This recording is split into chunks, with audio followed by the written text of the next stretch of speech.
Et ils sont toujours là les canards. Le dernier sprint avant Ugo Ride. Oh, Lars Van der Haar, magnifique, vous avez vu? Il prend tous les risques, Mathieu Van Der Poel. Il est capable de se foutre en l'air. Quel spectacle ahurissant Ils encore. sont complètement fous. Wout van Aert et Mathieu Van Der Poel ont pris des risques insensés à 2 semaines du mondial. Ça t'appelle et ton sou tous les lundis soirs. 20h sur Instagram. C'est bac à sable. On y est. Allumez le feu. Allez, calme-toi. Allumez le feu. Vous avez vu ce studio de zinzin? On a investi toutes nos économies. On a Canyon qui nous a filé 3 millions. On a fait un studio de fou. Là, Il nous a forcé, hein. Il nous a forcé à mettre le match en canyon. Non, t'es un peu forcé à mettre On n'a pas eu le choix. Hein. les gars, regardez, on est brandé. On est brandé. Merci Canyon. Merci Rodolphe. On t'embrasse. Ah, il y a Jean-Charles qui nous regarde. Bon, Jean-Charles, il est plus suspect. On n'est pas comme ça. On aime toutes les marques de vélo. On aime le vélo. Bon, et vous avez remarqué, les gars, podcast de folie. Ouais. On est réunis ici. Week-end de folie. Week-end de folie. On va débriefer les championnats d'Europe. Alors, ne soyez pas surpris, j'ai un peu la voix pétée. Il y en a un qui a dégueulé toute la nuit, mais il sera là demain. Pas obligé de raconter tous les détails au plan. C'est vrai qu'on a un équipier qui est un peu. Mais On a un équipé bancal. bien fait. Un peu fébrile, mais ça va mieux. Ça va mieux. L'œil pétillant. Par contre, t'as pas coupé ton micro là-bas, Tonio. Tu crois? Faut que t'ailles muter là-bas, Allez, je crois. va muter. On se retourne en régie. On peut en profiter pour faire le sommaire. Le sommaire du jour, on va parler des championnats d'Europe. Évidemment, on va revenir en long, en large, en travers sur ce qui s'est passé. Et qu'Antonio aura... Ah, c'était bon. muté. Voilà. C'est Bobby qui t'a demandé de muter. Bobby, C'est n'importe quoi ce début de live. On recevra David Menu à 20h30. D'ici là, on va parler du championnat d'Europe, de la course des dames d'abord qui s'est déroulée samedi. On a été un peu déçus par la course, on va pas se mentir. Malgré tout, messieurs, est-ce que vous trouvez qu'Inge van der Weyden fait une belle championne d'Europe? Ah, de toute façon, elle n'a pas volé son titre quand même, hein, malgré la course qui s'est fait un peu, ça s'est fait sur un coup tactique. Tout à l'heure, je réfléchissais, je sais plus quelle course s'était faite comme ça, du côté de Pontchâteau. C'était pas en Europe aussi que c'était fait avec. en 2016. Avec Toonart. Ouais. D'ailleurs, on en parlera après dans la course homme. C'est comme ça, c'est la stratégie. Là, il fallait absolument évincer Sarah Casassola, qui était la plus grosse challengeuse pour les Néerlandaises. Voilà, on a vu Cinda Brandt s'agacer un petit peu à un moment, faire un petit geste d'humeur, mais bon, c'était comme ça. Inge van der Weyden en a profité. On y a cru un petit peu. Moi, à un moment, je vous ai dit, vous étiez tous les deux aux commentaires, je vous ai dit, si Casassola tombe un tour avant, est-ce que ça change pas la donne? Parce que si Sarah n'est plus avec eux, je pense que Lucinda Brandt se dit maintenant il y a que Annick van Alphen, donc je pense qu'elle se découvre plus tôt. Maintenant avec Dessy, vous savez ce qu'on fait. Oui, non, mais c'est bien. Non, mais là où je te rejoins, Antonio, c'est que on était quand même sur un championnat très particulier, un circuit particulier. Jérém en a parlé pendant le live. Il fallait prendre un très très bon départ, qui plus est sur la course des samedis. Ouais, Parce qu'on en reparlera on va en parler sur la dimanche. course des hommes, c'est complètement différent. On a regardé ça alors, ensemble le replay. Parce que c'est vrai que dimanche, on va pas cacher, j'ai fait une petite sieste pendant la course des hommes. Les gestes. Petite sieste. Ouais, une sieste de 50 Alors, on minutes. va quand même raconter ce qui s'est passé. Il s'est endormi après 10 minutes de course, il s'est réveillé pour le dernier tour. Heureusement, il y a eu un replay. Il y a eu un replay tout à l'heure, donc j'ai regardé. Et pour revenir vite fait là-dessus, on a Toonart à un tour et demi de la fin, il passe à Ouais, quasiment 20 secondes. Ouais. et super loin. Donc tu vois ce qu'on a eu tendance de dire samedi soir, parce que c'est vrai que samedi soir quand on en a parlé, on s'est dit putain, franchement, on s'est fait chier. Donc, clairement, on s'est ennuyé devant la course. Ça a été plié dès le début. Ouais. On s'est dit clairement, on s'est ennuyé. Honnêtement, je pense que les hommes ont bien rattrapé le truc. Et du coup, ce qu'on disait samedi soir n'était plus la vérité du dimanche. Non, mais je suis d'accord. Alors après, pour revenir sur ta question par rapport à ça, Jérém, pour moi, c'est pas forcément celle qui méritait le plus ce titre de championne d'Europe, mais on a tendance toujours à le souligner avec Tonio. C'est notre phrase. Jour de championnat. Jour de championnat, tout est possible. Inge van der Weyden avait certainement cette stratégie de toute façon de faire le départ, de profiter du coup tactique Crel en Pays-Bas contre Pays-Bas. Hein, parce que ça, de toute façon, je crois que c'est un des débats. C'est le prochain. C'est le prochain débat. Voilà, elle a su profiter du truc. Attention, c'est pas non plus une fille qui sort de nulle part. Oui, Depuis oui. le début de saison, elle nous a quand même montré de très très belles choses. Mais honnêtement, est-ce que Jérém, si la veille, je te dis, je mets 100 balles sur Inge van der Weyden, championne d'Europe. 100 balles de perdu. Voilà, merci Tonio. Non, je les mettais pas. Voilà. Je les mettais Tu pas. mettais 10. Sauf si c'était un free bet. Si Winamax me rend des prix bêtes. Ouais, si on pouvait recevoir des Unibet. Unibet. Oh, Unibet, pardon. Unibet, ouais. Unibet. Et on s'est t-shirt Moi, sur c'est Unibet. Non, mais- évidemment, dans la. Winamax, on accepte aussi. J'accepte aussi Winamax. T'es chez Winamax, toi, non? Non, Ah oui, si, toi, tu bouffes vraiment partout. Ouais, soyons sérieux. On a assisté à une course un peu bizarre chez les dames aussi parce que pendant un temps, Casasola a pas vraiment fait le boulot derrière Van der Heyden, que Lucinda Brandt a pas fait le boulot non plus. On savait plus vraiment qui était coéquipière avec qui, et du coup, ça m'amène à poser une question qu'on a un petit peu évoquée aussi à l'antenne samedi. C'est est-ce que finalement ces championnats, que ce soit les championnats d'Europe ou les championnats du monde, est-ce qu'il faudrait pas finir par les courir en équipe de marque? Est-ce que ce serait pas plus cohérent? Alors, évidemment, l'équipe de France en prendrait un coup, ça ferait moins de boulot pour le sélectionneur, etc. Mais est-ce qu'il y a pas un filon à tirer là? Je vais te dire pourquoi. Pourquoi le coureur ne serait pas avec son équipe nationale, mais courrait avec son maillot d'employeur. Et ça sert à quoi? Ben, ça sert que du coup toutes les courses ne seraient plus faussées comme on voit que ça soit sur route ou même en cyclocross maintenant. On a à chaque fois pour moi des courses qui se font avec et on se le dit, alors on n'a rien vraiment, voilà, c'est que des on dit entre nous, mais de toute façon, si un patron te dit si le maillot il revient dans l'équipe, c'est tant chacune, tu vas faire quoi? Toi, c'est ton employeur toute l'année, tu vas pas. Il se le fait probablement dans certaines toute façon. On ne sait pas, c'est des choses qu'on avance, mais on l'a déjà vu sur route. Alors oui, sur route, l'exemple est pas très bon parce que c'est vrai que Pogacar a pas vraiment besoin de ses équipiers, mais rappelez-vous il y a 2 ans quand il revient sur Sivakov, rappelez-vous cette année avec Del Toro, voilà. Ah, Donc, puis c'est passé par Oui, récit. mais Il y a par 20 ans, contre, Scalien, il faisait pareil. Hein. donc, Oui. pour moi, ça fausse complètement les courses de plus en plus. Là, tu dis ouais, Casasola n'a pas joué son rôle, mais Casasola, si elle roule et qu'elle ramène les deux autres, elle se fait trifler après. Donc, pour moi, oui. Pour moi, oui, on doit. Alors peut-être pas, je sais pas, trouver une. J'ai pas peut-être pas la solution, mais j'en vois pas 50 000 de toute façon. Mais pour moi, c'est sûr que maintenant, je pense que l'employeur du coureur vient foutre un peu le bazar dans ces équipes, dans ces courses-là. Après le débat, Jérém, on pourrait se poser la question pourquoi il n'y a pas les oreillettes non plus sur les différents championnats. On a l'impression que le championnat d'Europe, le championnat du monde ou le championnat de France, on a l'impression que c'est des courses qui sont complètement différentes de toutes les courses qu'on a l'habitude de voir tout au long de l'année. Et là où effectivement je te rejoins, Tonio, c'est que toute l'année, tu es payé par un employeur qui te fournit les vélos, qui te paye ton salaire, qui te fournit ton mécano, etc. Et les jours de championnat, on doit faire complètement différent par rapport à tout ce qu'on a connu. Et c'est là où justement, nous en France, alors je prends par exemple le cas français, on n'a pas ce genre d'histoire parce que je pense en tout cas que quand on est en équipe de France, on respecte le maillot. Mais là, honnêtement, lorsque vous êtes en Belgique, que vous êtes dans l'équipe phare, que vous êtes chez Baloise Glowy Lions, vous appelez Pim Renard et Thibaut Neys, vous êtes chez Crélan, de la famille des frères Rudolph, que vous êtes Casasola et que vous êtes avec Inge van der Heyden, je crois que finalement le maillot national est plus petit que le maillot d'équipe. Et malheureusement, aujourd'hui, je pense qu'il faudrait trouver une solution. La solution, pour moi, elle est très difficile à trouver. Bah, dans ce cas-là, c'est la fin des équipes nationales. Sauf pour les jeux, en fait. C'est la seule exception, puisque là, tu es obligé de courir par nation. C'est-à-dire que quand tu as une équipe de France, tu auras une équipe de France tous les 4 ans. Je sais pas. Si vous avez des solutions, n'hésitez pas à nous les envoyer sur le chat. Jérém, il a le téléphone connecté. Moi, j'ai pas de solution. J'ai pas de solution. On a beau retourner le problème dans tous les sens. C'est très compliqué. J'ai pas de solution et puis je trouve que ça fausse encore les courses. Tu regardes la dernière manœuvre, alors je vais pas dire que c'est à cause de ça que c'est, mais t'as Pim Renard à 2-3 virages de la fin qui vient ne pas faire l'intérieur de Thibaut Nice. Je pense que si c'est pas Thibaut Nice devant, on connaît Pim Renard. Il fait l'intérieur. Il fait l'intérieur et quitte à aller au tas. Et tu vois bien qu'il freine de toute façon, ça bagarre mais il freine. C'est la guerre de placement dans le dernier tour En direct, tu l'as dit. de championnat d'Europe. Pour moi, si c'est pas Thibaut Nice, il y va. Ouais. Et là, bien évidemment, il y attend devant. C'est quand même le fils du patron. Ah bah non, mais ça c'est sûr. C'est quand même le fils du gars qui m'emploie toute l'année. Donc, Mais à côté de ça, ils ont pas trop fait la course d'équipe quand même. Hein. bah, après, On Pim pouvait- Renard, de toute façon, on ne sait pas si c'est fait une course d'équipe. On On ne en sait pas parlera comment il fait un pour petit peu. courir lui, mais donc, voilà. Il a raison, Jean-Charles. Hein. Il n'y a certainement pas de stage de cohésion chez les Belges et les Néerlandais. Hein.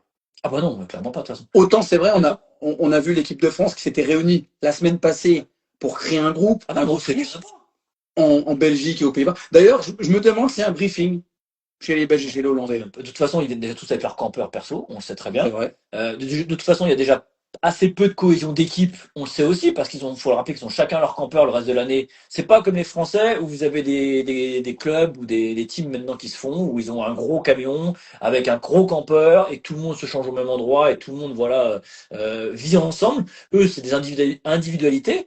Et pour moi, le jour de championnat, pour eux, je vais te dire un truc, ce que tu disais tout à l'heure, pour moi, le jour de championnat, pour eux, ça change pas. Oui, c'est vrai. Ça ne les change pas du tout. Ils ont leur Ils mécano sont dans qui vient. leur, ouais, ils Ils sont sont dans dans la continuité, dans la c'est complètement continuité. différent, alors que chez nous, voilà, ça change. Même si maintenant, on sait hein, que on laisse beaucoup les mécanos d'équipe venir aider aussi la Fédé, ce qui n'était pas le cas de notre époque. Hein. Rappelle-toi Non, c'est vrai. de notre époque, ouais, on avait des mécanos qui étaient attribués par la Fédé. Donc, mais pour moi, pour eux, ça ne les change pas spécialement. Alors, en termes de briefing d'équipe nationale, je suis sûr qu'il n'y en a pas. Je dis. Après, est-ce qu'il y a des consignes en course? Je pense que oui, par contre. On a Mais bien vu Brandt, à un moment, se fâcher un peu dégoûté, faire même un signe comme ça, bah tant pis.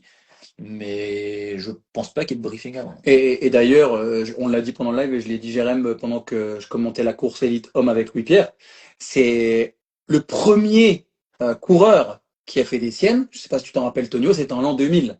C'est à Saint-Michel-Gestel. Et c'est quand même Richard Groenendaal qui a fait le départ, qui est hollandais. Et derrière, on a 4 Belges.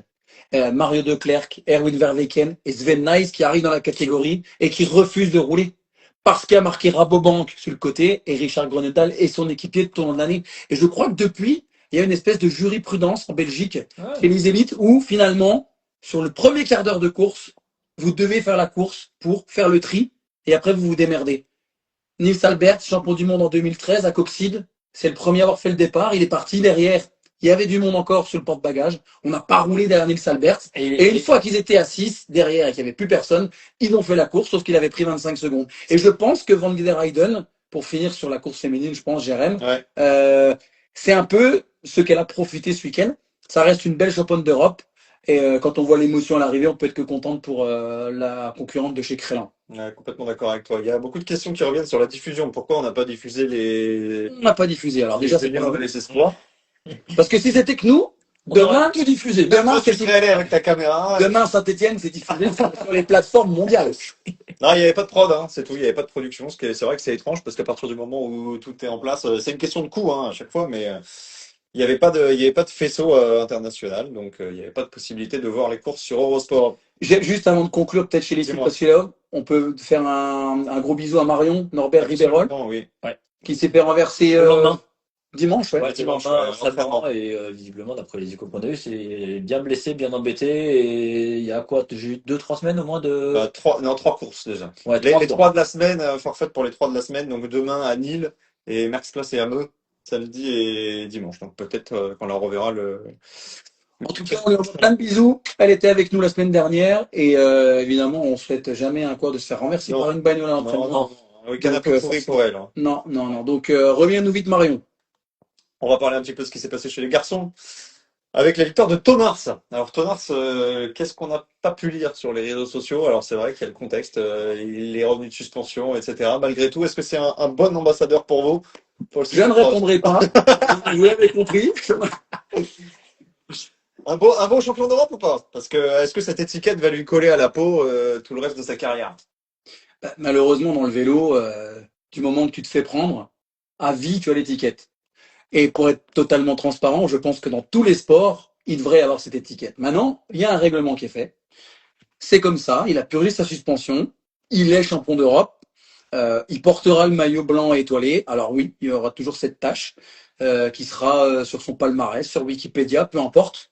Mais malgré tout, je pense que Tonart, c'est quand même un vrai crossman. Voilà, c'est pas quelqu'un qui sort de nulle part. C'est pas comme si voilà, c'était un mec qui avait vraiment été chopé un truc très lourd de l'EPO et de l'hormone de croissance, machin. Je me dis que voilà, on peut lui laisser encore une fois la chance de peut-être se refaire une image. En tout cas, c'est ce que je lui souhaite. Oui, si tu me demandes si j'aurais préféré que ce soit Thibaut Nice, oui, j'aurais préféré que ce soit Thibaut Nice. Maintenant, ça reste un bel ambassadeur du cross. Et quoi te dire, en 2016, quand il est champion d'Europe à Pontchâteau, il a pas volé le titre. Hier, il est loin d'avoir volé le titre. Pour moi, il était très très bon. Donc voilà, je pense qu'il a de toute façon travaillé dur pour y arriver. Donc oui, c'est un ambassadeur. C'est pas le plus bel ambassadeur, mais ça reste un vrai crossman qui portera le maillot étoilé tout au long de l'année. Rappelez-vous les gars, j'adore Van Der Poel, j'adore Van Aert, mais quand tu étais champion du monde, un petit peu comme certains critiquaient Clément, le maillot on le voyait pas. Toon Aert, le maillot on le verra Ah, l'année on va le prochaine. voir. On va le voir. On le verra l'année prochaine, Dès demain. demain à Nîmes. On le verra dès demain à Nîmes. Après, pour juste vite faire rebondir dessus, Steve l'a dit, il y a un règlement. Dans ces cas-là, si on veut plus voir de coureurs dopés, et que ce soit dans le vélo ou ailleurs, on les suspend à vie. Exactement. C'est terminé. Et on arrêtera ce débat. Alors, c'est peut-être pas le plus bel ambassadeur, mais comme a dit Steve, et en plus j'ai envie de dire une chose, il a quand même payé déjà de sa suspension, mais il a payé aussi, rappelez-vous, il a dit dans un interview, j'ai lu assez rapidement, j'ai eu des années de galère. Alors oui, il est bien évident, il parle de la suspension, mais après, pour revenir aussi sur le devant de la scène, il a quand même galéré quelques week-ends l'an passé, rappelez-vous, Ah, ça, c'est quand clair. il a repris et qu'il repartait au fin fond de la grille pour venir remonter. Donc voilà, donc je veux pas dire que, enfin, c'est un bel ambassadeur ou pas. Enfin, il a pas volé le maillot là. Il a fait une connerie, c'est sûr. Mais voilà, si on veut plus qu'il y ait de gars, enfin, de dopés qui reviennent dans le sport en général, on les bannit à vie. À vie, Tant qu'il y exactement. aura, voilà, cette petite fenêtre qui sera encore là, je vais vous dire, voilà, c'est pas contre Toon Aert qu'il faudra se fâcher, mais plutôt contre les instances qui laissent cette fenêtre ouverte. Exactement. Et puis, je pense que c'est un petit peu à l'image d'un mec qui se fait retirer le permis parce qu'il roule à 200, il a 6 mois de retrait de permis. On lui met pas un pinceau sur le permis, comme quoi il a déjà roulé à 210 sur l'autoroute. Mhm. Donc, oui, on est obligé dans le vélo d'en parler. Je trouve ça bien. Ta question, elle est bonne. Bon, on voit que tu es journaliste, hein, tout simplement. Contrairement à nous, qui d'ailleurs, demain, seront les favoris du Silver Saint-Etienne. Mais, Par contre, tu feras gaffe, tu parles de permis, je crois que tu as plus beaucoup de points, donc C'est pas sois prudent sur la route du cyclocross. si vous êtes OK pour me laisser de temps en temps quelques points. On n'a pas le droit, on le rappelle évidemment. Mais non, mais voilà, Toon Aert, ouais, je te rejoins Antonio, c'est comme ça. Il portera le maillot blanc étoilé et on lui souhaite en tout cas d'aller gagner des courses et de nous prouver par contre qu'effectivement aujourd'hui il n'y a pas de souci, il est clean. La course du samedi, ça a été peut-être l'une des plus fades qu'on ait connues ces Ah, derniers temps, ces derniers mois, peut-être même ces dernières années. En revanche, dimanche, c'était du grand n'importe quoi avec des retournements de situation quasiment tous les tours. Toi, tu l'as commenté, Steve. Bon, toi, t'as dormi, donc je vais pas trop t'interroger, mais comment tu l'as ressenti? Parce qu'à un moment donné, ils sont 4 à s'échapper, avec Naïs, avec Renard, Van Tourenhout et il m'en manque un, Wither. Et Weezer, ouais. Et là, on se dit que le titre va jouer entre les 4 et d'un coup, on va revenir Toon Aert, et puis on va revenir Mason, et puis le groupe de derrière est pas si loin. Est-ce que, contrairement, on n'a pas eu finalement l'une des plus belles courses de la saison? Ah, en tout cas, en termes de suspense, j'ai trouvé ce championnat assez incroyable, et notamment ce que disait Tonio tout à l'heure. Quand on a regardé les replays tout à l'heure, moi franchement, à 1 tour et demi de l'arrivée, Toon Aert, c'est les hors-jeux. Ouais. Il est trop loin, et surtout, il fait un gros effort pour revenir sur la tête de course, et on pourra en discuter avec David tout à l'heure, avec David Menu qui sera avec nous, mais c'est le genre de circuit, tu peux pas distiller plusieurs cartouches. Regarde Michael Van Tourenhout. Il en a mis 2, le dernier tour, Explosion. il a flanché. Parce que t'as pas de période de récup en fait. Il y a zéro Tout le temps en période. prise, il y avait du sable, c'était plat, et souvent les circuits assez plats, on se dit ouais ça va être facile, mais souvent t'es en prise. Bah, la seule montée derrière la plage, Oui. il voyait que Toon Aert, il se donnait. Et finalement, quand on regarde un petit peu avec le recul, depuis le début de saison, bah, il marche. Hein. Ah Et oui. il marche terrible. Hein. Tout de suite après l'arrivée, c'est vrai que Louis-Pierre me pose la question, Toon Aert, mais je dis, mais Toon Aert, ça tilt. Over Ice, il est incroyable. Il pète sa chaîne. Il tourne quasiment dans les mêmes temps que les autres. Il y a plein de courses où finalement... Le Rudderboard, il est dans Rudderboard. le coup sur un circuit qui lui convient pas spécialement. Et puis surtout, il a quand même fait, je pense, une préparation assez incroyable parce qu'il a quand même fait les mondiaux de gravel où il était encore en lice pour le top 5. D'ailleurs, je crois qu'il fait 5 ou 6 parmi les meilleurs, qui était Tonio. Quand tu marches au championnat du monde de gravel à Valkenburg, Il a fait beaucoup de routes aussi. avec Il le a fait beaucoup de loto, routes et il sera conservé d'ailleurs l'année prochaine dans la structure. Donc ça veut bien dire On que. va le voir plus, normalement. Ouais. Et puis ça va peut-être aussi lui faire du bien pour passer encore un palier. donc non, je trouve que cette course était vraiment intéressante à regarder. Ça s'est fait vraiment dans le dernier tour. J'étais persuadé que Nice allait gagner au sprint. Parce que pour moi, sur le papier, même s'il fait tréfler par Toon Aert, même si Toon Aert, je l'ai commenté sur le Tour de Grande-Bretagne, a été faire une super place au sommet de la bosse en haut, là, je sais plus comment ça s'appelait, C'est quand c'est Grégoire qui gagne. Consent Hill, là, Forest Hill. Alors, il, Forest Hill, ça n'a rien à voir, mais il avait été Cambridge Hill. River Hill. Ouais. Bref, un nom Tower Bridge. Tower Hill, tout de suite. Et pour le coup, il nous a montré qu'il avait un bon punch. Mais ça reste un coureur qui est quand même grand, lourd, et sur un sprint comme ça arrêté, pour moi, Nice allait gagner. Non, super course à regarder. Je pense que vous êtes régalés sur la télé. Est-ce que Nice a fait À fond. le sprint Je pense que tu fais. Alors là, je t'arrête tout de suite. Moi, j'avais des doutes avant la course parce que c'est vrai qu'il voulait porter le maillot de champion de Est-ce Belgique. que Nice- Mais si tu fais 1 heure à bloc pour faire exprès de faire 2, Mais autant rester chez toi. deux t'es premiers Des autres t'es premier après le titre, t'es bon. Non, mais tu peux croire, toi, une seconde qu'il a laissé le sprint. Moi non, mais Moi, Je crois rigolais, pas, toi. mais. Non, mais c'est impossible. C'est impossible. Dans ce cas-là, il fait les petits pieds pour Renard toute la course et c'est pas ce qu'il a fait. Donc, non. ben, Non. posons-nous la question. Bah, moi, je vais me poser une autre question. Pim Renard a-t-il encore fait n'importe quoi? Voilà. J'aimerais qu'on parle de ça. On va faire le bilan de l'équipe de France. Non, Bim, t'es pas là. bim. Mais qu'est-ce que c'est que ça, d'ailleurs? C'est un abat-jour, ça. C'était un bon gamin. Un abat-jour. Enfin voilà, après, c'est vrai qu'on a quand même pas eu beaucoup de chance sur. Bon, Pim Renard. Il a fait Du peu que n'importe t'en quoi. as vu. Non, il a fait Non, n'importe il fait quoi. n'importe encore. Il fait n'importe encore. Il Il était fort. Mais trop fort, trop Et fort. encore, très très fort. Et en plus, il l'avait dit, je prépare les Europes.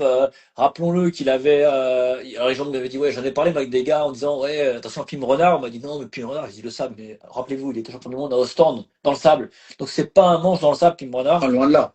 Il était très fort. Il était fort sur le week-end d'avant, même s'il a mal couru, mais il était fort. Je me suis dit, Pim Renard, il va faire un coup d'éclat. Bon, après, c'est sûr qu'en face, quand on a une armada belge et que lui était tout seul, c'est pas le pauvre Mace Hendricks qui allait l'aider. Nevenhuis transparent Non, pas lui. sur ce championnat d'Europe. Mais Pim Renard, il fait n'importe quoi. Alors après, vous allez me dire, oui, mais qu'est-ce qu'il aurait pu faire contre l'armada belge? De ce que j'ai revu tout à l'heure, en tout cas, je le vois faire des efforts à chaque fois et sans vraiment réfléchir.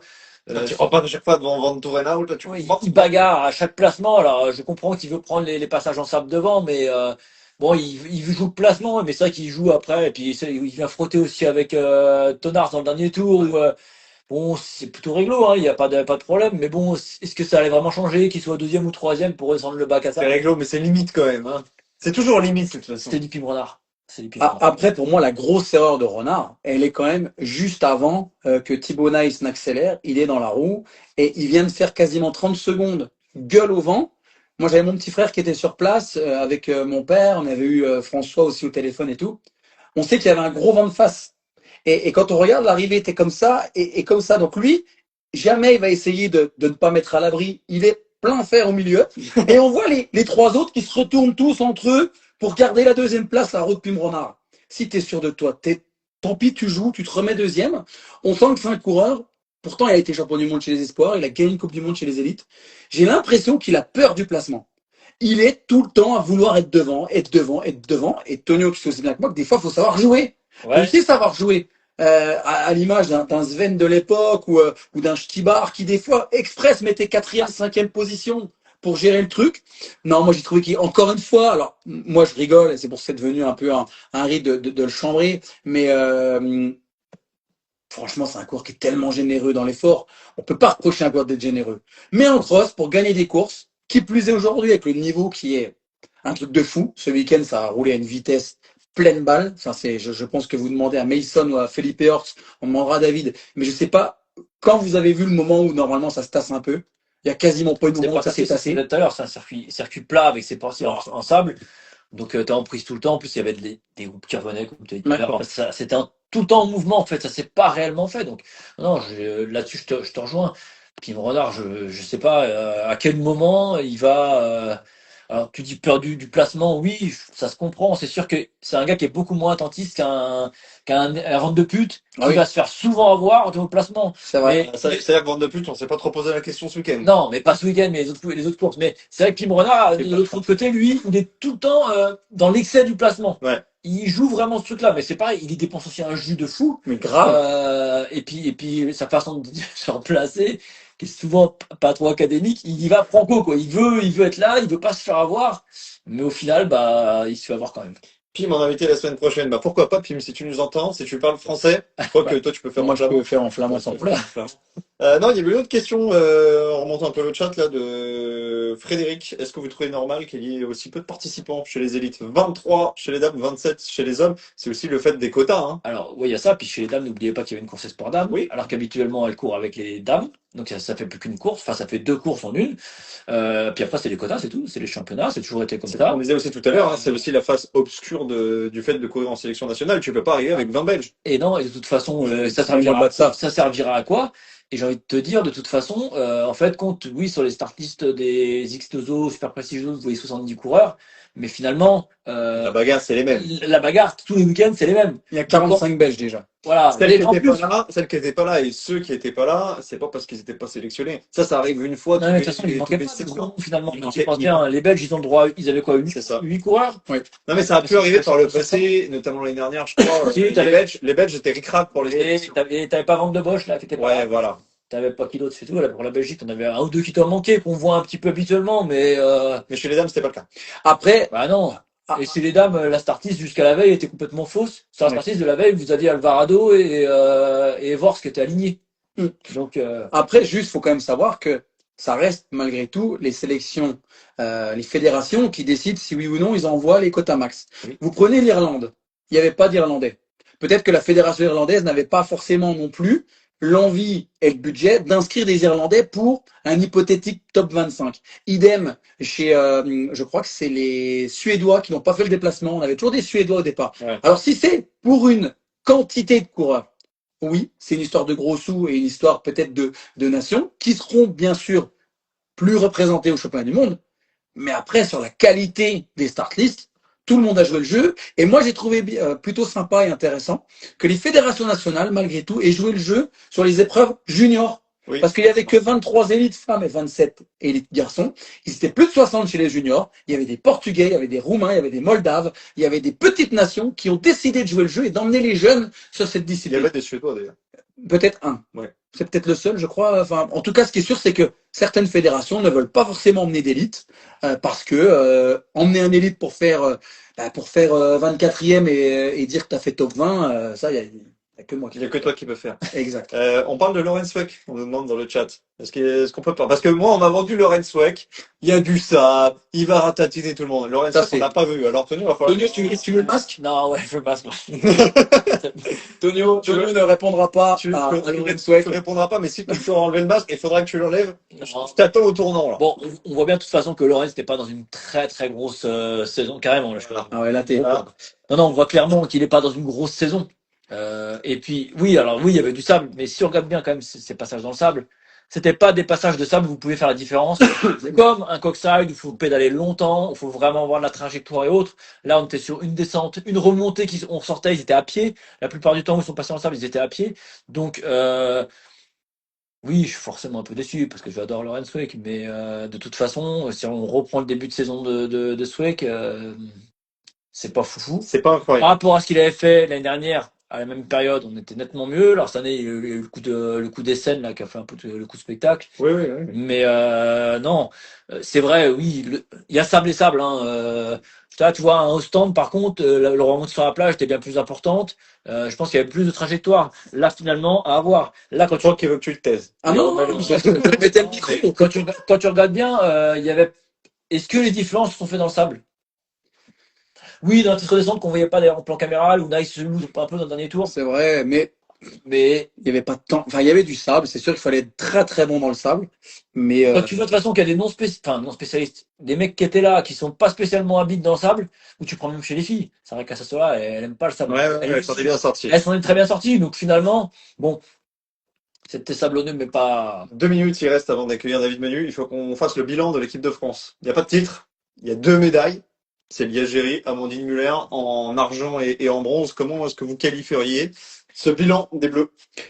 jour de championnat, la pièce est tombée du mauvais côté, je pense. Nos deux grandes chances de médaille, qui étaient le titre avec Aubin Sparfel et le titre de Soren Bruyère-Joumard, je crois qu'on a tout simplement deux coureurs qui ont fait des erreurs techniques, certainement, sur un circuit qui, quand on est au-dessus du lot, on aime bien avoir des parcours très physiques. Là, c'est vrai que c'était quand même, je pense, plus technique que physique. Donc forcément, de la déception, mais c'est plus eux qui sont déçus parce que bah voilà, hein, ils arrivaient avec l'étiquette de favori, donc difficile. Et après, non, moi j'ai trouvé que les courses étaient bah voilà, plutôt bonnes en termes de résultats. Le petit De Vos qui fait 10, il est junior 1 chez les juniors. Amandine Fouquenet et Hélène Clauset, 5 et 6. Nos juniors, on n'avait pas Lise Révol, notre championne du monde, qui est en préparation, qui n'était pas là. Chez nos élites, bah, moi je trouve que ils sont devant Nils Van de Putte, par exemple, ils sont présents, donc non, pour moi le bilan est plutôt bon. Et c'est Agéry, je sais pas si vous avez vu l'article qui est passé, est blessé, enfin, s'est blessé au dos quelques jours avant, et ils se sont posé la question de savoir si elle prendrait part. Alors, Steve part en régie, accueilli Gadou, mais c'est Il a vu Agéry, la notif? il a vu un petit Pas peu là-bas. des yeux de lynx, hein? Ah non, c'est pas là. Ouais. Si, Tu veux pas aller faire? Attends. Il était pas là, il était pas là. Finis ton exposé. Non, Célia Géry il y avait des questions, ils se sont posé la question de Reviens là, savoir si elle reviens là. allait Et c'est être toi qui vas dire. partante, parce que visiblement, elle serait tombée quelques jours avant et elle serait blessée. Alors, une petite gêne au niveau du dos. Donc ça, c'est vrai que c'est une info qu'on n'avait pas spécialement, qui avait été un petit peu cachée. On n'avait pas de live image, mais c'est vrai que moi, quand j'ai pris le live au temps, live timing direct, j'ai vu Célia Géry avec déjà 40 secondes de débours assez rapidement sur Vettel. Vettel. Bon, c'est pas n'importe qui non plus. Non. C'est pas n'importe qui, mais je veux dire, quand on avait vu la forme qu'avait Célia, Copenhague. il y avait quelque chose, et voilà, on a la réponse. Après, moi, je vais juste revenir rapidement, ouais, sur, bien évidemment qu'on est déçu pour les gamins, Aubin Sparfel, Bruyère-Joumard, on les voyait mettre au fond, mais voilà, c'est eux qui seront plus déçus que nous. Et ils seront champions du monde. Mais voilà, il Et faut qu'ils rebondissent et il y en aura d'autres, et on signe pour le titre de champion du monde. Sans problème. Allez. Ah, mais Tonio, je crois que j'ai pas fait de fausse manip, hein, mais peut-être Non. que Dadou. Il m'a fait un petit message sur WhatsApp. Alors attends, Dadou, est-ce qu'il nous a envoyé une demande? Là, j'ai vu. Ah, J'ai vu. ajoute-le. Attention, il y a Dany Chenel qui essaie de ça. Ne fais pas rentrer Dany Chenet, là. Il a rien à faire là. Bon, Dadou va arriver. Attention. Est-ce qu'on se ferait pas un petit, tu sais, un petit décompte? Il 5, là. 4, 3, 2. Et le Dadou, il est là. Mais si, je suis là. Je suis sûr qu'il est là depuis 8 heures, Dadou. Il aurait pu venir à 8 heures direct nous écouter. Non, même pas. Pour une fois, j'étais pas là dès le début, mais si, j'ai écouté vos petits débriefs. Bon, Dadou, comment ça s'est passé ce championnat d'Europe pour parler d'un circuit où il y avait 0 moment de récup? En tout cas, chez les élites, c'est un truc de dingue. Il n'y a jamais eu ce moment où ça a, comme on dit, tassé un petit peu pour essayer. On a eu l'impression que à partir de la 7-8e position, c'était dès le départ, tu avais cette position et pour remonter, ça demandait un effort de dingue. Ouais, clairement. Bah, enfin, on l'avait déjà vu sur les catégories précédentes, hein, et les jeunes, où justement il y avait des gros pelotons. Bah, le problème, c'était en fait cette première butte après la première ligne droite de départ, hein.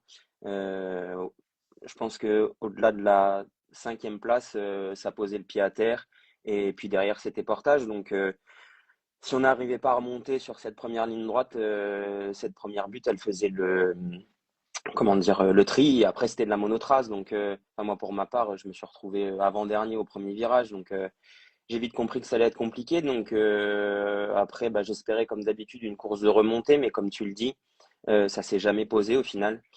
C'était à toi, à moi devant, le rythme était effréné, et puis bah j'avais pas les qualités dans le sable pour réussir à jumper comme je le fais d'habitude sur les autres circuits, et là où ma technique en temps normal, c'est vraiment mon point fort, bah là, j'étais pas bon techniquement dans les bacs, hein. Parce que contrairement à ce que vous avez dit tout à l'heure, c'est clair, je suis d'accord avec toi, Anto, les bacs sont pas hyper longs comme à Coxide, mais le truc c'est que ils sont courts, on arrivait dedans avec de la vitesse, et si on se loupait, Topé net. c'était 5 Ah oui. secondes de débours tout de suite. Et puis ben, je pense que je me suis au moins loupé une fois chaque tour dans un bac à sable, et puis le débours il va vite après derrière, hein. Une question par rapport à la préparation du championnat d'Europe, parce qu'on se pose souvent la question de ce que ça vaut réellement aux yeux des crossman. Est-ce que pour toi, c'est un rendez-vous particulier? Est-ce que tu prépares ce championnat différemment d'une course standard? Tu veux mon masque, Dadou, pour pas lui répondre? Je te jure. Putain, mais un championnat. Non, mais ouais, évidemment, on veut tous bah, déjà faire les critères de sélection qui nous sont imposés par la FFC. Et puis chaque championnat l'hiver est important et entre guillemets objectif, hein, je pense pour la plupart des Français. Donc Non, non, quand on a le maillot de l'équipe de France, bah, tu sais bien ce que c'est, hein, Steve, hein. On a la niaque et on veut performer, évidemment. Bon, après, j'aurais bien aimé faire comme l'an dernier et aller chercher une belle place comme en Italie, mais bon, c'était pas fou hier, même si physiquement je me sentais plutôt bien, mais bon, c'est l'enchaînement, le départ et puis le sable où j'arrive pas à, comment dire, à vraiment me mettre en avant, quoi. Oui, et puis moi, juste pour compléter peut-être ta réponse par rapport à Jérém, ce championnat d'Europe, quand on est pur crossman, comme toi, comme je l'étais en fin de carrière, quand on s'appelle peut-être Michael Van Tourenhout et qu'on n'est pas forcément sur une lancée de saison route pour se dire allez, je vais faire le championnat d'Europe comme ça reste le premier vrai objectif, j'ai envie de dire, de la saison, avec en plus ce calendrier. Anto, on en parle assez souvent de ce calendrier avec ces Coupes du Monde qui vont arriver très très tard. Ça reste le premier point de passage quasi obligatoire. Je sais pas comment tu as fait justement dans ta préparation, toi, Dadou, sur l'avant-saison. On sait que tu as été blessé déjà, mais ce championnat d'Europe, il lance, c'est la première partie de saison. Paf, il y a un premier objectif, quoi. Ouais, c'est complètement ça. D'autant plus pour moi cette année, ouais, comme tu l'as dit, je me suis blessé cet été. Donc, bah, je sens clairement que je monte crescendo au fur et à mesure des week-ends. Et bon, bah, ça se voit pas sur le résultat, mais à l'arrivée hier, je me suis dit, putain, c'est dommage parce que toutes mes fautes, bah, je les paye cash, mais physiquement, sur tous les tronçons où justement on pouvait envoyer entre les bacs, je me sentais bien, je me sentais puissant, la canne tournait bien. Et ouais, ouais, c'est sûr, comme tu dis, c'est vraiment le premier objectif de la saison pour nous. Ça doit être mon cinquième week-end, je crois. Donc, je suis en temps normal sur une pente ascendante, hein. Ah, puis c'était le pro. Alors, moi, je t'ai vu du côté de Brumat, où tu avais fait une grosse fin de course et j'ai bien vu que les jambes tournaient pas mal. Il y avait du sable d'ailleurs et tu te débrouillais très bien. Mais c'était aussi la première fois que tu étais confronté directement. Parce que t'étais pas monté, sauf si je me trompe, mais t'étais pas monté à te frotter aux Belges et aux Néerlandais pour l'instant, encore. Ouais, non, non, du tout, ouais. Ça fait bah, 2 ans que je reprends sur Brumat, je crois. Et ouais, ça a été un petit peu compliqué, Brumat. Comme tu l'as dit, le début de course, c'était moyen. Je suis retombé justement à l'échauffement enfin à la reco, sur mon pouce et ma main, où je me suis cassé justement le pouce cet été. Donc, je suis un peu sorti de ma course avant le départ même. J'ai loupé même la mise en grille et j'étais pas première ligne. Donc, ouais, ça a un peu capoté. Mais au fur et à mesure de la course, j'ai pris confiance, j'ai repris mes marques puis voilà, c'est la première. Donc, il fallait retrouver les automatismes et ouais, comme tu le dis, ça allait beaucoup mieux sur la fin, ouais. La Coupe de France, bon, t'as plutôt réussi pour la reprise, puisque t'es parvenu à monter sur le podium. Est-ce que c'est un objectif pour toi cette saison? Et comment tu t'es senti sur cette première manche à Albi? Alors pour la première question, non, c'est pas mon objectif cette saison. Contrairement à l'an dernier, je l'avais pas, enfin on l'avait pas forcément divulgué, mais le fil rouge c'était vraiment la Coupe de France et aller chercher la gagne sur le général. Là cette saison, non, c'est justement, bah, je serai pas au départ de la dernière manche, donc à mon avis, ça va être compliqué d'aller chercher le général en faisant que 4 manches, étant donné que Aubin a déjà gagné les 2 premières. Donc voilà, mais non, non, ouais, bah Albi, ça s'est plutôt bien passé, 2 places de deux. J'ai fait de mon mieux pour aller essayer de le faire craquer, le petit Tobinos, mais ça a pas fonctionné, hein. Il était impérial, il a vraiment passé un cap. Bah, on l'a vu hein, cet été hein, avec ses résultats sur route, que ce soit en Coupe de France ou sur les classes 2. C'est ce que je disais, hein. Même quand j'étais chez les pros, j'ai jamais eu des résultats comme ça sur mes années à Aubert. Donc, on était au courant que physiquement, c'était un autre homme. Mais j'ai quand même tenté, hein, surtout le premier jour. Je suis revenu sur le tard, sur l'avant et j'ai essayé de tout faire péter tout de suite sur les endroits plus techniques qui m'allaient bien là, sur la fin du circuit. Mais il était très solide et il a su revenir bah, sur la dernière ligne droite et au sprint. J'ai perdu un peu de ma réactivité. C'est pas superbe. Je suis désolé de te le dire, mais ça va pas aller en s'améliorant. Putain, Et je bosse hein, pourtant mon style. Eh, Je t'assure que. disons que tu vas garder sur ces 5-6 premières secondes, tu l'auras toujours la fibre. Mais après, ça. Bon, on va dire que c'est la, comment dire, la réactivité cognitive, tu vois, sur les starts. Ouais. Ma roue, elle est bien devant sur le début, mais en fait, au bout de 50 mètres, ça me remonte et puis, tu sais, je fais la gueule, je serre les dents et puis ça me passe. Puis après, à la fin du premier tour, ça se tasse et puis j'arrive à remonter, mais c'était un peu ça toi aussi sur la fin. Ben, écoute, j'ai l'impression que je travaillais toujours aussi bien à la giclette, mais je sais pas, ça me passait quand même beaucoup plus régulièrement au bout de 100 mètres. Ouais, je suis d'accord avec toi. Après, sur la dernière année, t'as pas fait beaucoup de sprints. Ouais, j'étais souvent à 5 minutes, hein. Ah oui, c'est vrai. Le mec, Non, il veut défendre les crosses. On verra demain. On verra que demain, il fait son premier cross de sa j'ai vie. vu. Mm. Il nous tarde de faire le Ah non, mais montage, c'est hein, je te jure, parce que là, on va rigoler. Attends, moi, il me tarde de poser d'autres questions parce que là, tu vois. Non, mais du coup, si la Coupe de France, c'est pas ton objectif, ce sera quoi? Quel est ton programme? Bah, comme on l'a dit tout à l'heure, du coup, bah, les championnats, bon, c'est un peu loupé pour les Europes, mais bon, après, j'étais conscient, hein, dans le sable, ça a jamais été une de mes grandes qualités, donc je savais que j'avais une petite patte dans le pied avant le départ, même si on espère toujours, hein, je suis compétiteur, donc je veux toujours faire le mieux que possible, mais non, bah après, les Coupes du Monde, là, ça va s'enchaîner, j'aimerais avoir une bonne forme comme d'habitude sur fin novembre, début décembre, là, l'enchaînement Tabor, Flamanville, tout ça. Et puis après, bah forcément, la fin de saison comme d'habitude. Et puis surtout, un mondial à Ulst où l'an dernier, je fais top 10, qui C'est colle, vrai. super bien à mes qualités techniques, où je me suis vraiment régalé l'an dernier, où je me suis même surpris bah, du coup, à jouer avec les meilleurs et à me rendre compte que techniquement, j'étais au-dessus d'eux. Du coup, ouais, bon, faut aller chercher la sélection encore une fois, hein, rien n'est acquis pour moi. Mais ouais, j'aimerais beaucoup y être et surtout y performer. Non, mais c'est cool. Pas mal de coureurs nous ont donné rendez-vous à 3. Donc, tu seras l'un des autres protagonistes parce que tous ceux qu'on a eu depuis le début de saison, que ce soit Joris Delbos, Robin Sparfel, même Clément Venturini qui nous a dit si je peux faire du cross, l'objectif ce sera les France. Toi, tu seras sur place. Anthony, toi, tu seras au com. On aura peut-être une sacrée course à vivre ensemble. J'espère. Bah, de toute façon, chaque année, le championnat de France, ça reste quand même la cause pour les Français.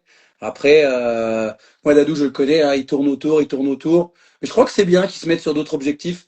Le France, des fois, quand on se le met trop en tête, on a tendance après à pas forcément être trop présent, tellement on est dans l'enjeu. Moi, je trouve Bon, qu'il a ça a gagné été la mon Coupe cas, de hein. France l'année dernière. Et puis le championnat du monde, aller chercher un top 10, franchement, c'est déjà un gros résultat.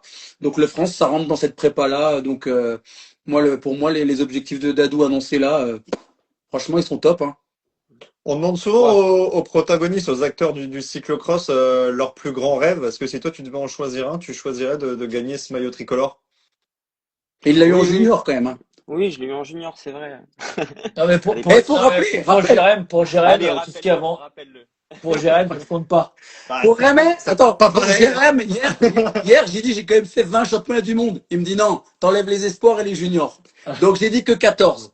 Mais du coup, il a quand même été champion de France devant Émilien Vianney et Julien Alaphilippe. Ouais, Juste mais pour- non, mais- chapeau. voilà. Mais est-ce que le titre élite te fait pas plus rêver? Si, bah, enfin, si, évidemment, le titre junior, c'est cool, mais Ça arriver compte au quand bout même. ça compte quand même, mais au bout de 15 ans de carrière, c'est rigolo de le rappeler, mais c'est presque anecdotique, quoi. Mais si, évidemment, le titre de champion de France chez les élites, ça fait rêver.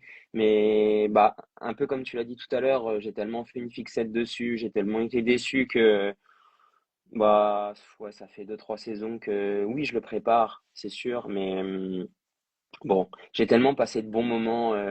Je pense que honnêtement, le championnat du monde à Ulm, ça va être un truc de fou. Et j'ai vécu un championnat du monde à Haugerheide il y a 2 ans maintenant, 3 ans, 2 ans. Il y a eu un championnat du monde. Il n'y a pas eu de mondial à Haugerheide, hein. Ne parle surtout pas d'Haugerheide. C'est incroyable. Mais Laissez-le ouais, finir. c'était fou. Enfin, j'avais des sensations de malade. Je sais plus, il y avait 40, 50 000 personnes. Les frissons au départ. Enfin, c'est l'un des plus beaux moments de ma carrière et je suis sûr qu'à Ulst, ça va être un bis repetita et ouais, j'ai envie de revivre ça. Tu confirmes, Tonio? Tu étais sur place? Il y avait énormément de monde et je pense tout comme David que Hull ça va être quelque chose aussi parce que bon Auguray c'est magnifique mais le site de Hull c'est magnifique aussi et il y a ces passages avec la descente du moulin, ces pentes très raides. C'est Et sûr que on ça nous va être- annonce aussi une passerelle justement par-dessus l'eau qui. Oui, oui, oui, il y a des changements qui vont être faits et il y aura un passage sur l'eau aussi qui normalement va être fait. Bon, moi j'ai déjà repéré plutôt les deux grands chapiteaux qui vont être posés. Il n'y a pas une histoire de tribune par nation, là, qui voulaient mettre en place? Alors, Bizarre. ils ont essayé, comme à Liévin, de faire, je sais pas si ça va être fait, je sais pas si c'était que en France ou ça va être fait ailleurs, mais ils avaient essayé de faire des COP. Je suis pas C'est spécialement pas pour. trop l'esprit, Non, ça. moi, c'est pas l'esprit, justement. Moi, l'esprit au championnat du monde, justement, c'est d'aller dans les grands chapiteaux sur le bord des circuits et discuter avec des Suisses, des Belges, voilà. Alors, comme on peut, on brode un petit peu avec notre anglais, mais voilà, c'est ça le but, c'est de partager un bon moment, de parler des coureurs qu'on apprécie et faire des clans par équipe, enfin, par team, par sélection. Moi, je suis pas pour. Vous avez remarqué quand même qu'au niveau des chapiteaux et Il est de imbattable. l'endroit, Il est Tonio, il est imbattable. Alors, il sait plus en quelle année c'est Auger Ride et que Van Der Poel, il avait trèflé Wout, mais Il y a déjà un répertoire. il y a un répertoire. Ouais, des chapiteaux avec des étoiles. Ah ouais, et alors, Augeride, c'est au top? Allez, Augeride est numéro 2 parce que le meilleur pour Dighem. moi. Ah non, alors je mettrais trop. Non, franchement, moi j'ai un souvenir énorme de Valkenburg. Ah ouais? Tu l'avais pas fait, toi, Valkenbourg, Dadou C'était Non, 2018, je crois. Ouais. c'est les années où justement je faisais plus de cross. Eh ben, Jérôme, c'était pas une des questions, justement, Tiens, ouais, aux bon, différents internautes exactement, il y avait qui nous avaient posé des questions sur ça, Dadou. Tu l'as noté ou pas? Je les ai là. Est-ce que tu t'es mis la pression avant les championnats d'Europe? Est-ce que tu as encore une marge de progression? Est-ce que tu regrettes pas d'avoir mis... Attends, tu poses Non, une non, non, non. La question, il parle de route. Oui, La question, c'est celle-là. Tu m'as coupé. Quand on a fait de la route, J'étais en quand train tu de étais tester, pro, c'était celle-là. et elle est en rallonge, là, excuse-nous. Elle est longue. Ne regrettes-tu pas d'avoir mis ta carrière de cyclocross un peu entre parenthèses pour privilégier la route? C'était Cyclocross 24 qui avait posé cette question. Alors oui et non. Euh, non parce que j'ai quand même vécu de beaux moments sur route et je l'aurais pas fait, j'aurais été déçu parce que routier c'est un peu dans le fond le rêve de tous les gamins on va dire et je pense que c'était un peu un passage obligé pour moi surtout que à l'époque en cyclocross c'était quand même un peu plus compliqué donc non parce que bah, j'ai quand même eu 3 belles saisons hein, j'ai fait des résultats je j'ai pas eu de grosses victoires, mais j'ai réussi à lever les bras j'allais dire sur des classes 2. Mais oui, si, sur des classes 2. Et donc voilà. Et puis à la fois oui, parce que j'ai vraiment senti en fait que en reprenant Bon, trois après t'as la trois table. saisons, Venez à la table. ça c'est la régie C'est la Beaujolais. régie, non, mais c'est le budget. On a tout mis dans les téléphones et on n'a pas mis dans le bar. après Excuse-nous. 3 saisons de dilettante, on va dire, enfin de dilettante, sans vrai cross, sans vraie saison de cross. Je crois que ma plus petite saison, j'ai quand même dû faire 3-4 crosses, hein. Mais bon, on perd quand même nos qualités enfin, d'explosivité, de technique, etc., etc. Donc oui, parce que j'ai mis longtemps en fait à retrouver un vrai bon niveau, à retrouver presque mon niveau d'avant, parce que l'année où vraiment j'arrête le cyclocross, je suis élite première année et je dois faire top 10 à Augeride sur l'une de mes premières Coupes du Monde en élite. Et au final, j'ai réussi à refaire top 10 en Coupe du Monde au bout de 5 ou 6 ans de cross à 100% l'hiver. Donc oui, un petit peu de ce côté-là, parce que je me dis des fois, et si j'avais vraiment continué à 100% tous les hivers, on ne sait pas. Après, sur route, encore une fois, j'ai travaillé d'autres qualités qui me manquaient par le passé.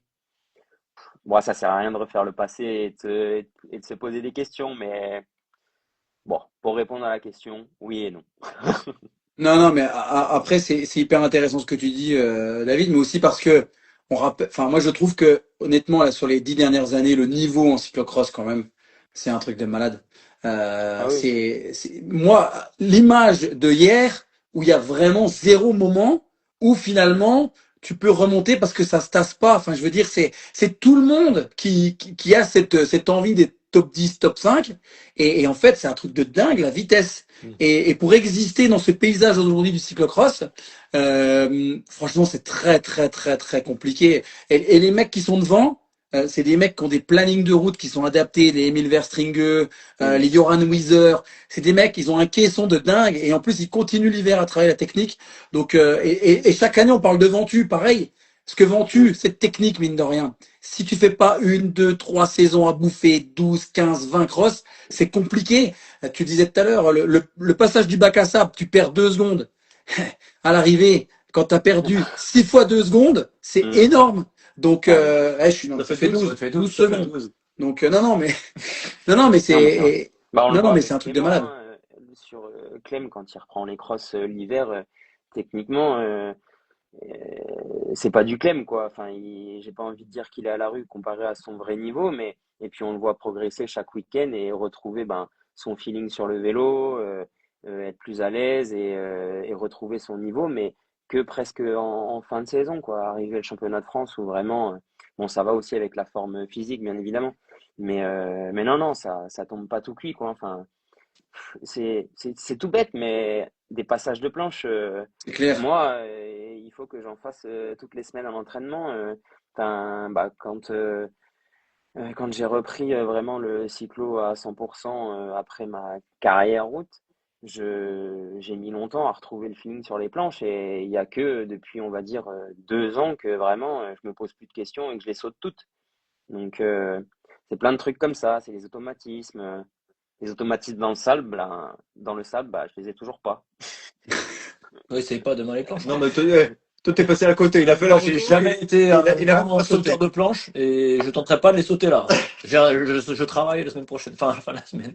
Il y a une bonne question qui nous a été posée par Joren. Icebike s'oriente surtout sur la jeunesse. Est-ce que tu as un rôle privilégié dans cette structure ou est-ce que tu as simplement un rôle de coureur? J'imagine qu'avec ton expérience, tu es aussi là peut-être pour encadrer les plus jeunes. Ouais, ouais. Après, bah, j'ai pas cette prétention-là de le dire, enfin de présenter comme ça, mais en tout cas, j'aime beaucoup ça.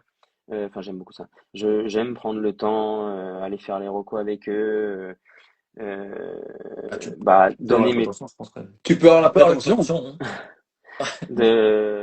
donner mes petits tips sur les trajectoires et puis bah débattre sur un peu tout, hein, sur le placement sur le circuit, les choix de boyaux, matériel. Non, non, ouais, j'aime beaucoup ça et c'est presque naturel. Et puis ça me libère en fait. Je me focalise moins sur moi et du coup bah, j'espère que c'est bénéfique pour tout le monde du coup. Non, mais Dadou, c'est un vrai mec qui aime partager. On a vécu des super années au cross team avec les gamins et Dadou aimait prendre du temps aussi avec les jeunes. Et tout à l'heure, je lui ai fait un petit texto pour savoir si ça s'était bien passé avec Caliste d'ailleurs. Et sa réponse, ça a été, j'aurais aimé passer plus de temps avec les jeunes. Donc, non, mais voilà, c'est un vrai mec qui aime la transmission. Et c'est pas parce que j'étais en live, etc. Mais je pense que quand on est gamin, on se rend pas compte de l'expérience qu'un élite peut apporter. Et je trouve que de prendre le temps et de leur donner un ou deux petits tips, ils écoutent ou ils écoutent pas, c'est tout en ton honneur. Et moi, je t'invite à continuer à le faire parce que cette jeunesse a besoin de temps en temps d'un jeune vieux pour les guider. Et tu fais partie de ces jeunes vieux maintenant. Mais j'ai du mal à m'en rendre compte. Ouais, non, mais parce que t'es comme moi, t'as toujours 21 dans la tête. Mais Moi, je suis toujours à Liévin en 2010. Hein. Il y a beaucoup moins que 21, Steve. Je suis désolé de te contredire. Toi, t'es plutôt à 16-17. Il y a une question qu'on s'était posée, qui nous est régulièrement posée d'ailleurs, c'est vrai quand on commente sur Eurosport. Quand on fait pas partie d'une World Team, comme beaucoup de crosspan maintenant, avec le soutien financier, le soutien structurel, est-ce qu'on peut vivre de la passion du cyclocross? Même si on n'est pas une star de la route, même si, entre guillemets, on brasse pas des millions comme Van Der Poel, Van Aert, est-ce que c'est possible de se faire la place dans ce milieu-là et de vivre professionnellement de ça? Oui, oui, clairement. Bah, enfin, moi, j'arrive à m'en sortir et j'ai trouvé une bonne manière de fonctionner, on va dire. Mais bon, bah, ça va pas durer Des années, hein, encore une fois, hein, je suis plus près de la fin que du début, mais oui, après, l'idéal, bien évidemment, c'est d'être dans enfin, bon, après, pour ce qui est de mon cas, le team évolue énormément d'année en année et arrive à grimper les échelons et à faire de mieux en mieux. Donc, on est plutôt confort, mais bien évidemment, plus l'équipe est grosse et plus il y a de moyens. On a un message d'Hélène Clausel qui réagit à notre débat juste avant. T'es le capitaine de route de l'équipe de France, d'après Hélène. Bah, Hein oui, comme on dit, ouais, de par mon âge, on peut dire ça comme ça, mais Non, mais toi, eux ouais, non, aussi, ils savent que mais 2010, t'as niqué Julien. ouais, François a pas oublié de me le rappeler ce week-end, mais non, mais honnêtement, j'ai pas l'impression d'être le plus vieux de l'équipe, hein. Ça fait presque mal quand on me le dit. T'inquiète pas, je vais revenir, comme ça je serai pas- Mais ouais. Le vrai vieux, le crouton. Quel regard tu portes justement sur la nouvelle génération, hommes et femmes confondus, hein, Célia Géry, Aubin Sparfel, Léo Bizot, jusqu'où ils peuvent aller? Bah, la génération, moi, je trouve qu'elle est folle, hein. Il y a une bonne densité. Elle est pas à l'image des résultats du week-end. Enfin, oui, Oui. c'est du week-end. Et, euh, et je pense que, au final, bon, c'est mon idée, hein, mais c'est peut-être pas plus mal parce que, bon, il n'y avait pas besoin de coup de pied au cul. Je suis sûr qu'on va faire un mondial de dingue à la fin de la saison. Mais, c'est encore une piqûre de rappel sur ces circuits de sable qui sont si particuliers. Il faut les bosser, on n'a pas le choix. Et bon, bah, je suis pas le bon exemple, mais voilà, ouais, ça nous montre nos points faibles et ils vont continuer à bosser. Mais il y en a plein qui ont du talent, comme sûrement l'équipe de France n'a jamais vu, je pense. Je suis assez d'accord. Au niveau là-dessus, on est assez d'accord, hein. Sur la Ouais. jeunesse qui pousse, Ouais. Non, franchement, c'est fou. et puis comme le dit David, c'est vrai que le sable, c'est toujours été, entre guillemets, notre point faible en France. On n'a pas de circuit, trop peu. Trop peu. Eux, ils sont nés dans un bac à sable, les Belges et les Néerlandais. Il n'y a qu'à les regarder la semaine, le mercredi l'entraînement, quand vous les voyez rouler, ils font que ça. Alors même si Dadou, du côté de Guéret, à Courty, il a un plan d'eau, je connais Bien bien. joué! Eh oui, ben oui. Non, mais les Creusois, et ils nous avaient promis le truc, la Creuse, on va être représenté ce soir. Non, moi je suis pas creusois. Toute ma famille est de la Creuse. Mais t'as raison. non, pour revenir là-dessus, c'est sûr qu'on a toujours ce débours technique entre guillemets avec le sable. Alors on a beau faire des petits stages avant, mais comme le dit David tout à l'heure, ne serait-ce que l'exemple des planches, il a mis des années avant de reprendre les planches facilement. Donc c'est pareil pour le sable. On peut se dire, c'est pas parce qu'on va travailler le sable 3 semaines avant le championnat d'Europe qu'on va être aussi à l'aise que eux ils le sont, parce que eux, en fait ils savent le rouler tout le temps. Et puis vous avez du sable qui, voilà, qui est plus ou moins mou que d'habitude, mais que d'autres. Mais Bah, c'est quelque chose. ouais, enfin, j'ai un exemple tout bête à vous donner, hein. Hier, sur la course, euh, en fait, bah, j'ai fait une course de remontée. À chaque fois que je me sentais dynamisé, que je voyais un groupe devant moi, ben, de par la motivation et mes bonnes jambes, j'en remettais Et la et faute. j'y allais. Et au final, je rentrais dans le bac. Et c'est là où j'avais le plus de vitesse, mais en étant avec, enfin, j'arrivais dans le bac avec 3-4 pulses de plus. Et puis à chaque fois, c'est là où je butais et où je reperdais ben, toute l'énergie que j'avais mis auparavant pour essayer de rechoper le groupe. Alors que les tours où je me retrouvais seul, où je me disais, bon, bah, souffle avant le bac, mets-toi bien à l'arrière de ta selle, soulage l'avant. Et puis, bah, c'est là où je passais les bacs nickel et le plus rapidement possible. Donc, en fait, c'est des automatismes qui sont pas naturels. Pourtant, ça fait 15 ans que je me dis, avant chaque course dans le sable, il faut faire comme ci, comme ça. Mais quand Oui, tu es il faut en le course, quand tu tu vois, es pris par l'événement, quand t'es dynamisé, tu on veut vois, tous bien faire, on veut se donner.